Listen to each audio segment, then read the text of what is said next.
தினம்தோறும் விளக்கேற்ற நல்ல எண்ணெய் இதயம் நல்லெண்ணெய். இன்று சென்னை டி நகர் பகுதியில் பசுமை தாயகம் சார்பில் சென்னையின் உயிர் நாடி பள்ளிக்கரணை சதுப்பு நிலத்தை பாதுகாக்க வேண்டும் என கையெழுத்து இயக்கத்தை தொடங்கியிருக்கின்றோம். சென்னைக்கு இயற்கை கொடுத்த 4 பெரிய வரங்கள் அடையாறு, கூவமாறு, கொசஸ்தலை ஆறு மற்றும் பள்ளிக்கரணை சதுப்பு நிலம். இந்த பள்ளிக்கரணை சதுப்பு நிலம் 100 ஆண்டுகளுக்கு முன்பு 15,000 ஏக்கர் நிலப்பரப்பில் இருந்தது.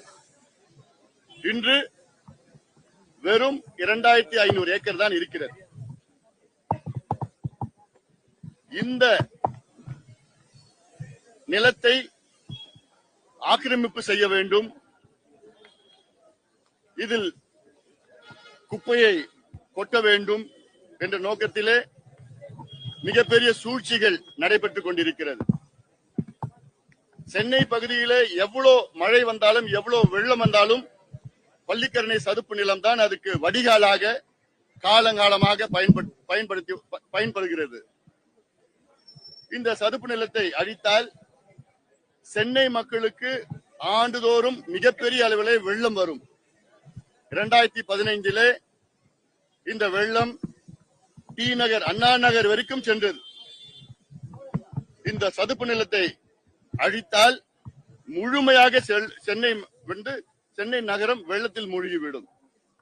இதெல்லாம் தடுக்க வேண்டும் என்று பசுமை தாயகத்தின் சார்பில் 2003 நாங்கள் பிரச்சாரம் செய்து வருகிறோம். சமீபத்திலே பள்ளிக்கரணை சதுப்பு நிலம் ராம்சார் அங்கீகாரம் பெற்ற சதுப்பு நிலமாக அறிவிக்கப்பட்டிருக்கிறது.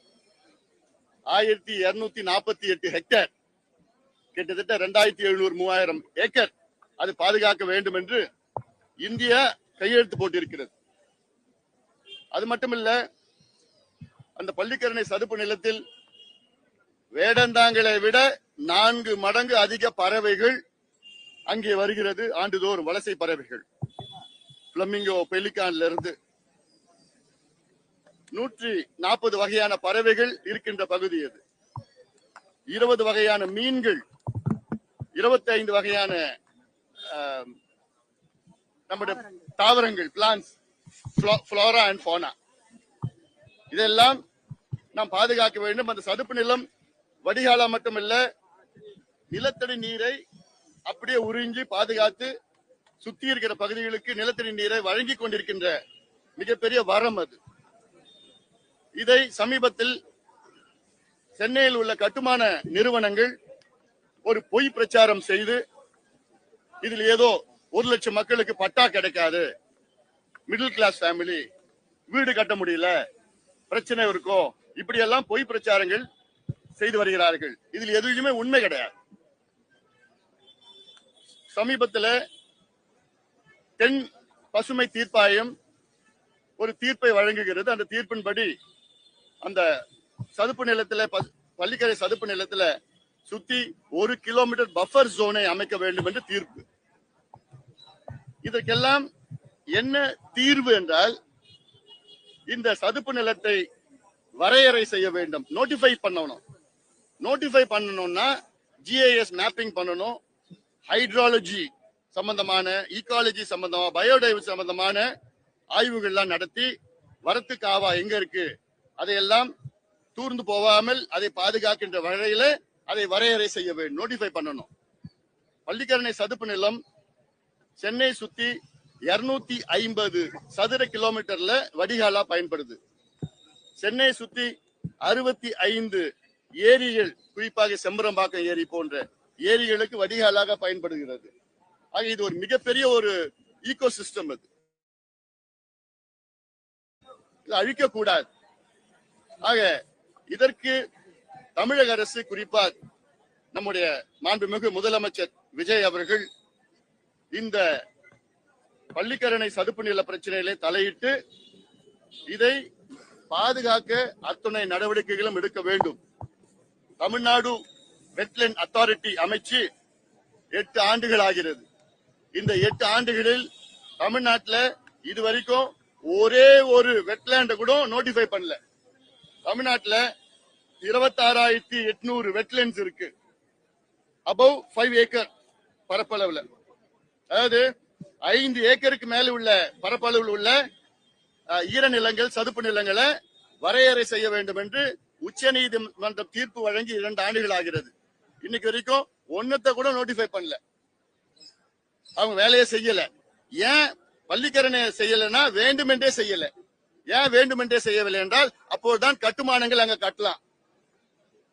இது மிகப்பெரிய சூழ்ச்சி. இருக்கிற சதுப்பு நிலத்தை அழிக்கணும். சென்னையில ஏற்கனவே 250 ஏரியில் அழிச்சிட்டாங்க. ஏரி, முகப்பேர் ஏரி திட்டம், நேரு ஸ்டேடியம் ஏரியில கட்டினாங்க, வள்ளூர் கோட்டம் ஏரியில கட்டினாங்க, கோயம்பேடு பஸ் ஸ்டாண்ட் ஏரியில கட்டினாங்க. இப்படி 250 ஏரியில ஏற்கனவே அழிச்சிட்டாங்க. இனியும் அழிக்க கூடாது. சதுப்பு நிலத்தை அழிக்க கூடாது. மிகப்பெரிய ஒரு வரம் இது. அதனால இதை பாதுகாக்க உடனடியாக தமிழக அரசு நோட்டிஃபை பண்ணணும். நோட்டிஃபை பண்ணி நோட்டிபிகேஷன் கைட்லைன்ஸை பின்பற்றணும். நோட்டிஃபை பண்ணிட்டாங்கன்னா அங்க குப்பையை கொட்ட முடியாது. ஏன்னா இன்னைக்கு 5000 டன் குப்பைகள் தினம் அங்க ஒட்டிட்டு இருக்கிறாங்க. லட்சக்கணக்கான கழிவு நீர், திடக்கழிவு, ரா சூவேஜ் அதுல விட்டுட்டு இருக்கிறாங்க. நோட்டிஃபை பண்ணிட்டாங்கன்னா இது எதுவுமே செய்ய முடியாது. அங்க பில்டிங் உள்ள எதுவும் கட்ட முடியாது. அதை சென்னையில் நினைச்சுப்பா, சென்னைக்கு நடுவுல ஒரு பகுதி, அவ்வளவு பெரிய பகுதியை பாதுகாத்து நம் வருங்கால சந்ததியினருக்கு அதை விட்டு சென்றால் நமக்கு எவ்வளவு பெரிய ஒரு நன்மை அது. அதனால இது அரசு உடனடியாக அதை செய்ய வேண்டும். அதை செய்கின்ற வரையில் நாங்கள் பல வகை போராட்டங்களை நாங்கள் செய்வோம். முதல் கட்டமா கையெழுத்து இயக்கம், அடுத்தது போராட்டம், ஆர்ப்பாட்டம், நீதி போராட்டம், அரசியல் போராட்டம், சட்டமன்றத்துக்குள்ள எல்லாமே அத்துணை வகையிலையும் அந்த பள்ளிக்கரணை சதுப்பு நிலத்தை எப்படியாவது அதை பாதுகாக்க வேண்டும் என எங்களுடைய நோக்கம். இதற்கு இப்ப இருக்கின்ற இளையோர்கள், ஜென்சி அத்துணை பேரும் இதற்கு குரல் கொடுக்க வேண்டும். ஒவ்வொரு வகையிலும் நீங்க குரல் கொடுங்க. ஏன்னா அது உங்களுடைய சொத்து, வருங்கால சந்ததியினருடைய சொத்து. அது அங்க இல்லைன்னா சென்னையில மிகப்பெரிய வெள்ளம், உயிர் சேதம், பொருள் சேதம், எல்லாம் சேதம் வரும். அதனால இதை மனதில் வைத்து தமிழக அரசு உடனடியாக பள்ளிக்கரணை சதுப்பு நிலத்தை நோட்டிஃபை பண்ணணும், வரையறை செய்யணும், நோட்டிபிகேஷன் கைட்லைன் செய்து அதை பாதுகாப்பது தான் எங்களுடைய கோரிக்கையாக நான் வைக்கின்றோம்.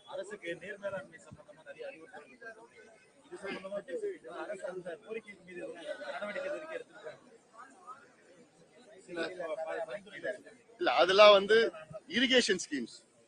நான் அரசுக்கு பரிந்துரை கொடுத்தது வந்து நீர் பாசன திட்டங்கள். இது நம்முடைய சென்னை பிரச்சனை. இது சதுப்பு நிலம். இது பாதுகாத்தாதான் சென்னை வடிகாலா பயன்படுத்தும். அக்விஃபயர் எல்லாமே இருக்கும். இதுல அர்பன் பிளானிங்ல வரும். ஏன்னா இதுல சிஎம்டிஏல plan 1 greater Chennai corporation plan 1, plan 2, plan 3 இது வேண்டுமென்றே இதுல பிளான் 3, அதாவது பிளான் 2ல கொண்டு வரல. பிளான் 2ல கொண்டு வந்தாங்கன்னா இது நோட்டிஃபை பண்ணணும்.